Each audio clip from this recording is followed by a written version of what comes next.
What's going on, everybody? It is I, the one and only Georg Skywalker. Hope you guys are having a great day today. And today, we review The Bad Batch, Episode 9.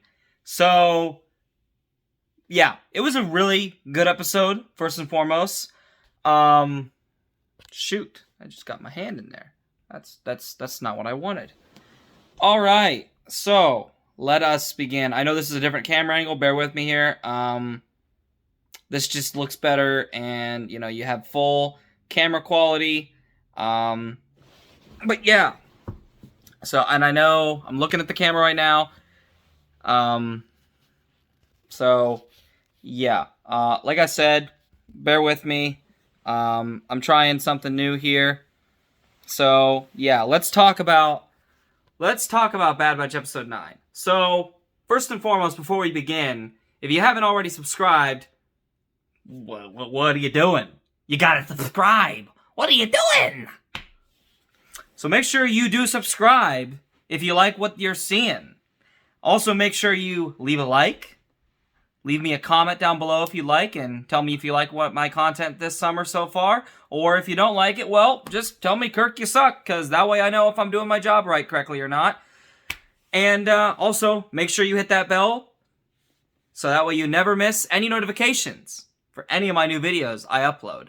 I upload generally every Friday or Saturday if I can't get the review out on Friday. But today is Friday, the 25th of June, that I'm filming this video, and it's going out same day. So, yeah. And also, one more thing. Indiana Jones 5 video will be coming out, and boy, is it going to be a doozy, because holy crap, this movie is going to be absolutely god-awful. I hope you guys don't mind this new... I'm just experimenting a little bit, so yeah, bear with me indeed, because bear with me, because I'm trying. So I really am. I'm struggling right now. That's what's happening. I'm genuinely struggling right now. All right, that's not working. Okay, after all that cringe, hope you guys enjoyed this content, and let's get into it. So, we start the episode off with the usual intro. Get to the Bad Batch's ship getting chased by what we find out later on is Crosshair's ship, according to Tech, and he's hot on their tail with a clone pilot inside. And, yeah, Crosshair is still all fricked up from getting hit by the engine, the flames of...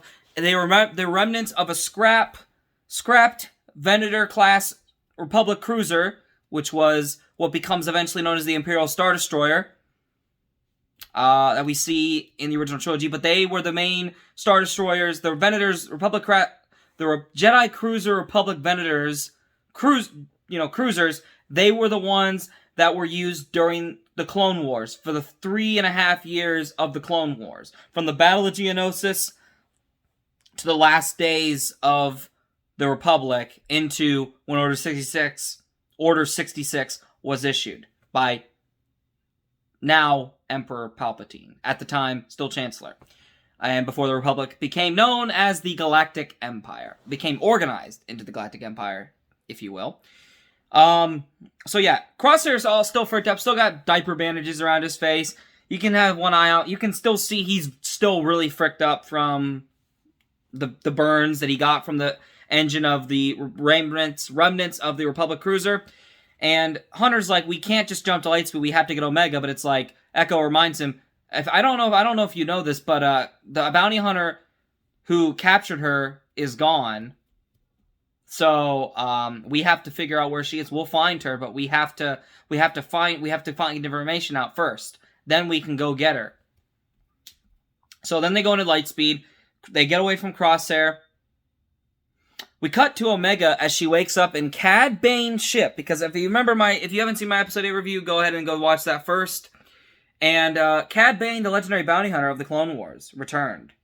And it was really cool to see him. It's really cool to see him back once again. I didn't think we were ever going to see him again, because originally in Season 7 of the Clone Wars, he was supposed to die by Boba Fett, and he was supposed to give Boba Fett's helmet the legendary dent that it has in the front right here on the left right side, yeah. So, but yeah, it's cool to see him again. Omega tells his droid to Todo. He tells his droid Todo to watch him, or to watch her, Omega, and she tells him to let her out, and he's like, yeah, nice try. I'm not going to let you out. Bane asks how his asset's doing, and she's like, you're going to be sorry. You're going to be very sorry. And he's like, yeah, whatever. And then she asks, where are you taking me? He all walks away because he's not going to respond to that. And Todo asks, when is Mr. Bane going to fix my... Mr. Bane, are you going to fix my leg? I just love how he calls him Mr. Bane. I think of Bane from Batman. I don't know why, but my mind immediately goes to Mr. Bane or Mr. Wayne from Batman, dude. That's freaking crazy. I don't know. It's just cool to see him back again.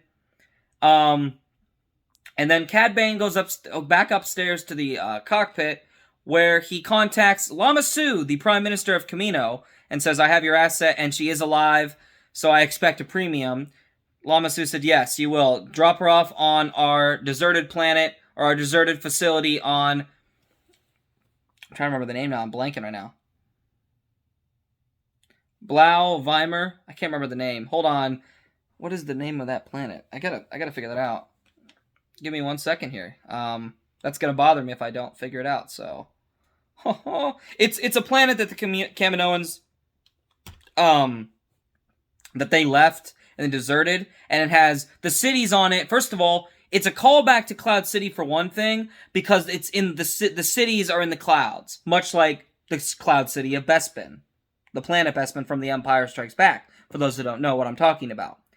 So, and they also look like, so they're in the sky, but they also look like the buildings, that the Kaminoans live in on the planet of Kamino. Much like, I can't even remember the name of the Kamino city, but I should know it. I should know it, and, yeah, if you guys remember what it is, write down in the comments below if you want to. Would appreciate it. I'll probably look it up after this video is over anyway.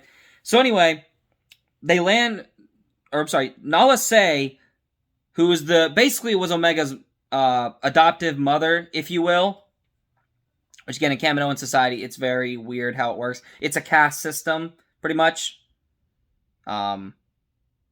So she says, I'm going to go give the payment and bring Omega back. And Lama Su says, yeah, I don't think so. You've caused way too many problems. So he sends Ton Wei. Now, we haven't seen Ton Wei. If you don't remember who Ton Wei is, she's the first Kaminoan who Obi-Wan Kenobi meets when he first enters the main building of Kamino, when he first lands there in Attack of the Clones, Episode 2. And she's the first Kaminoan we meet, and then and then she takes him to Lama Su. So yeah, she's another Kaminoan. We haven't seen her in a while, so it was kind of cool to see her. I'm like, wow, okay. Was not expecting to see her. I think we saw her in the Clone Wars. I think we did. I just haven't seen her in a while, and I can't remember right now. I know we saw Lama Su in the Clone Wars, and Nala Se and a bunch of other different Kaminoans, because they actually played a semi-major role, other than the fact that they were the cloners of, well, the Grand Army of the Republic. So, yeah.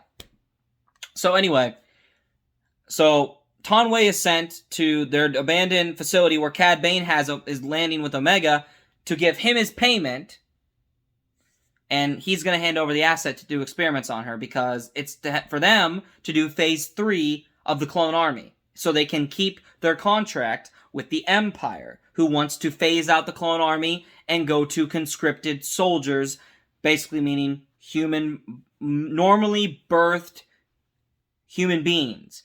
Now, I only say human beings because, not that there weren't aliens that served the Empire, whether they were involuntary servants or, they served because the Empire gave saw their qualifications or just believed in them, much like, of course, Admiral Thrawn, who was considered an outcast in the Imperial Academy by many of his Imperial Navy colleagues, or his Imperial Academy colleagues, I should say, and he was actually way smarter than a lot of them.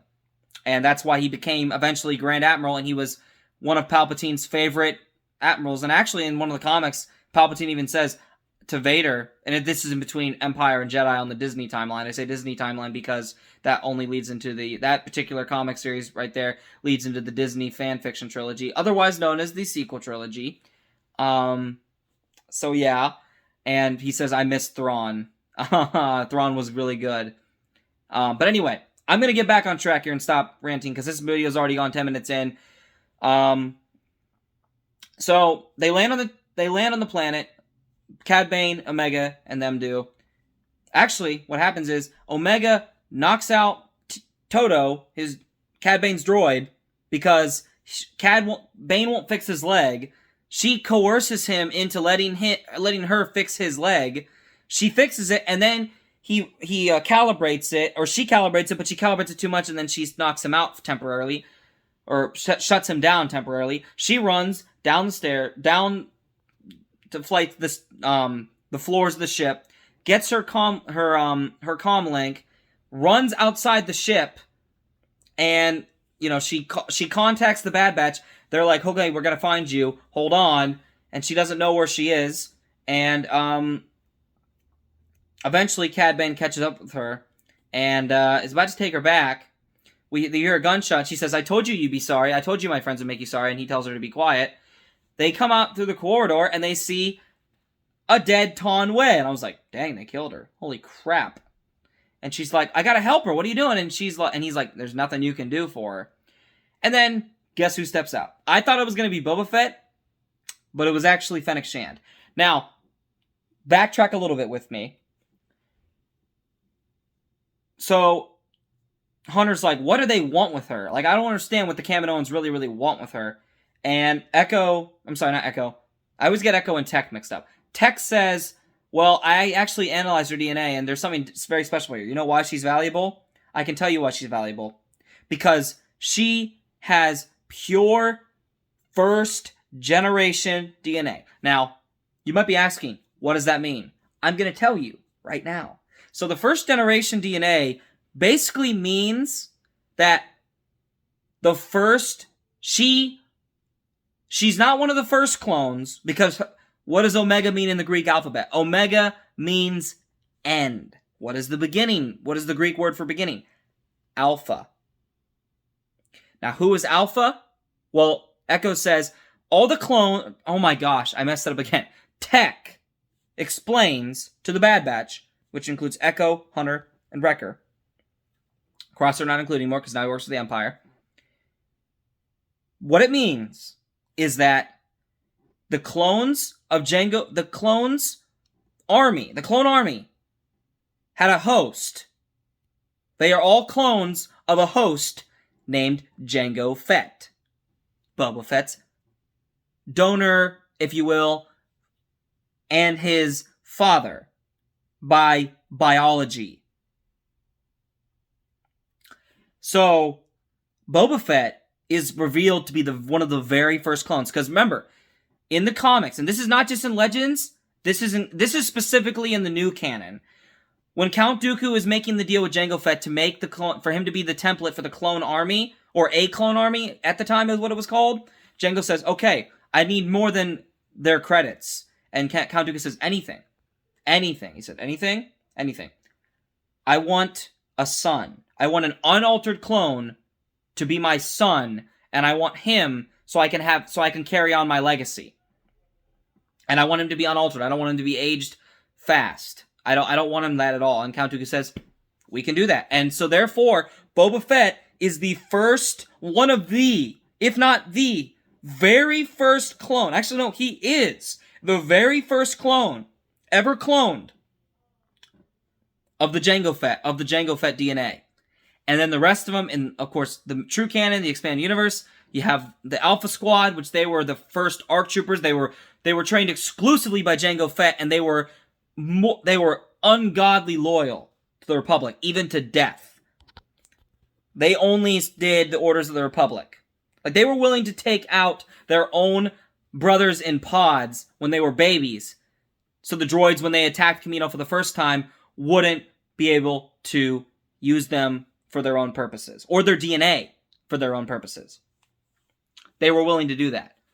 So, anyway, so if Boba Fett is Alpha, and Omega is obviously Omega, the end, she is the end of the clones. And that also what that means is that the first generations of the clones that we see in the Clone Wars and Attack of the Clones and Revenge of the Sith, many of the clones you see are first generation. First generations like Rex. We even heard from her Omega in episode 7 of the Bad Batch that she could tell Rex was a Generation 1 clone because of the lines on his face, because he was a little bit older in terms of his aging process, because he was one of the first clones of the Grand Army of the Republic to start the fight in the Clone Wars. He was at the very early stage of the war, incredibly early. And he is, because he's fought from 22 BBY till the end of the Clone Wars at the Siege of Mandalore in 19 BBY. So, yeah, she is the end. So, that means that's why she's so special, because if... I'm so sorry for the camera angles, guys. I'm trying this new.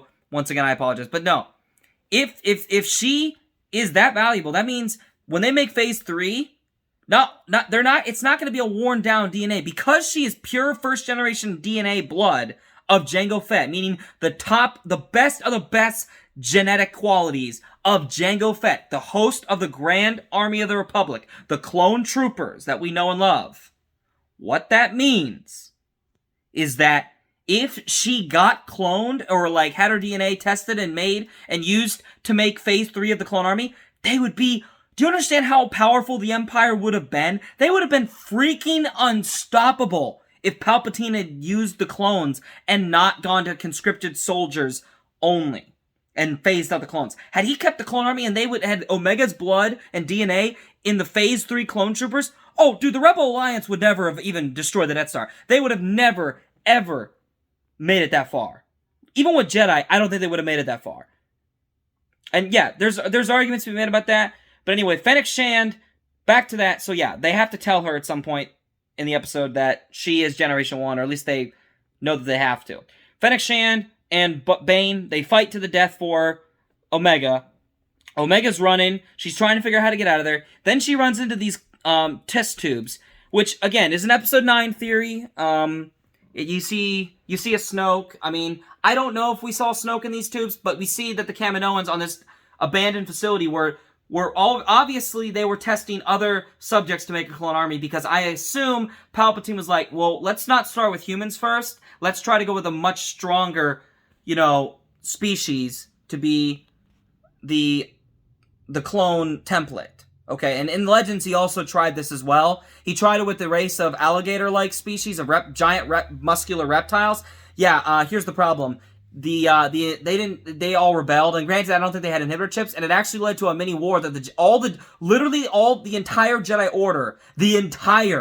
Order had to go to war.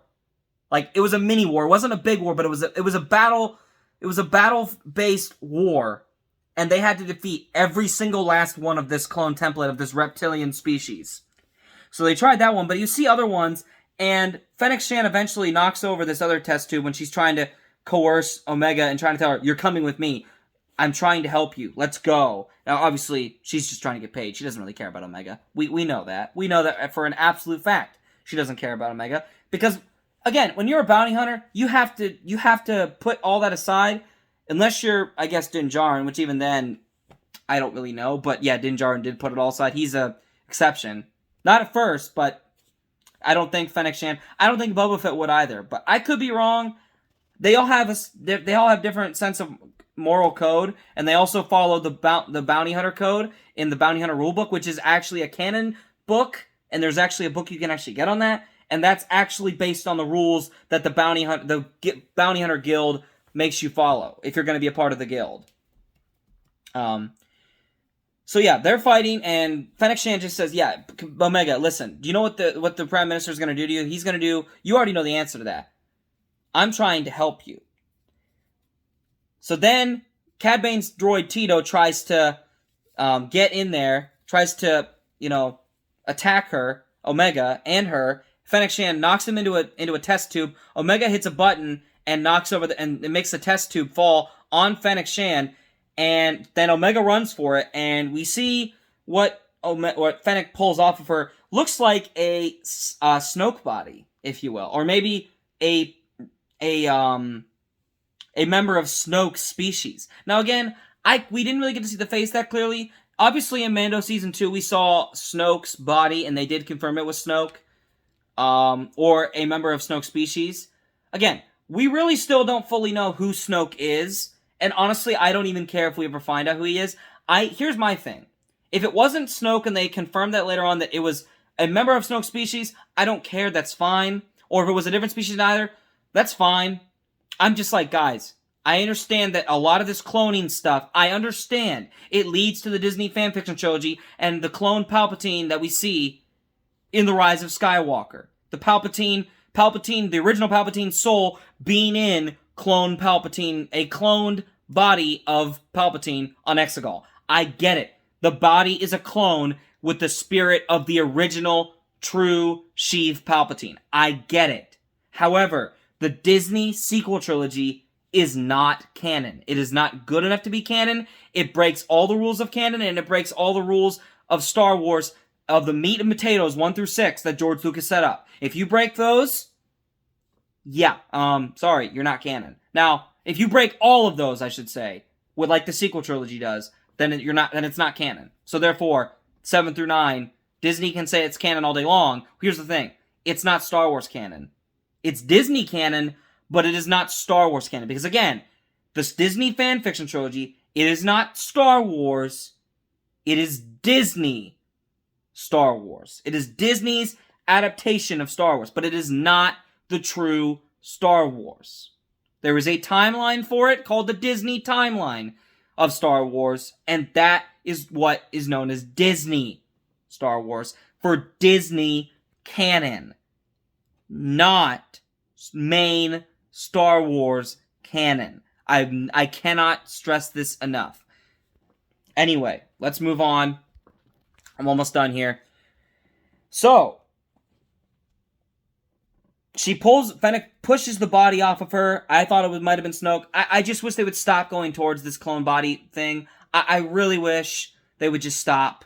Because, look, if the trilogy was good, I would have, and was actually like a legitimately, truly deserving of being canon and being considered canon, then that's fine. That would have been great. That would have been a great tie-in then. But here's the problem. It sucks, and it's not canon. So, I just wish they would stop doing it. Now, it is cool to see the other species, because there was other species in other test tubes. There was multiple test tubes that Omega ran into. The one that happened to fall on Fennec Shand looked like it was a member of Snoke's species, or it could have been a first prototype of a Snoke clone, if Palpatine was trying to clone Snoke for years, for whatever the reason is that we don't know yet in the Disney Star Wars timeline of canon. So, anyway. So, Omega keeps running. She runs into Cad Bane again, and Fennec comes in clutch, saves her, starts knocking around Cad Bane. She runs down the stairs.